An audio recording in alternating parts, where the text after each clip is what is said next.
আসসালামু আলাইকুম রাহমাতুল্লাহি ওয়া বারাকাতুহু।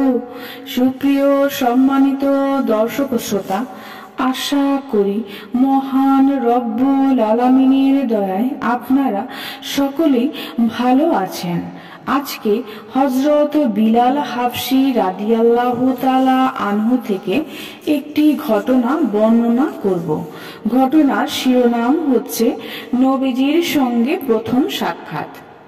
সলিম গিলানি গল্পাকারে হযরত বিলাল রাদিয়াল্লাহু তাআলা আনহু এর জীবনী লিখেছেন। সেখানে তিনি নবীজি সাল্লাল্লাহু আলাইহি ওয়াসাল্লামের ওফাতের পূর্বের ঘটনা এভাবে তুলে ধরেছেন। আমি নিয়ম অনুযায়ী তাকে জাগ্রত করলাম। তিনি বাইরে আসলেন, কিন্তু তার নাড়াচড়া প্রতিদিনের মতো ছিল না। মাথা ব্যথার কথা বলেছিলেন। আমাকে বললেন যেন আমি তার কপালে হাত দিয়ে জ্বর দেখি, জ্বর কিনা।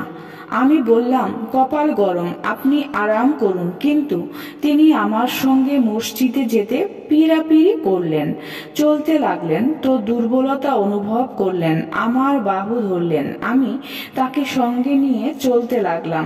চলতে চলতে তিনি হঠাৎ থেমে গেলেন এবং বলতে লাগলেন, বিল্লাল, তোমার স্মরণ আছে যখন আমাদের প্রথম সাক্ষাৎ হয়েছিল? সেদিনও আমরা এভাবে চলছিলাম, কিন্তু সেদিন আমি তোমাকে সাহারা দিয়েছিলাম। কথা বলে তিনি হাসলেন। আমিও হাসতে হাসতে বললাম, 22 বছর পূর্বের কথা। তিনি বললেন, না বিলাল, না, কালকের কথা। সুপ্রিয় সম্মানিত দর্শক শ্রোতা, আজকের ঘটনাটি এই পর্যন্তই। ঘটনাটি যদি ভালো লেগে থাকে অবশ্যই চ্যানেলটি সাবস্ক্রাইব করবেন, লাইক করবেন, কমেন্ট করবেন এবং বেশি বেশি শেয়ার করে দিবেন। সবাই ভালো থাকবেন। আল্লাহ হাফেজ।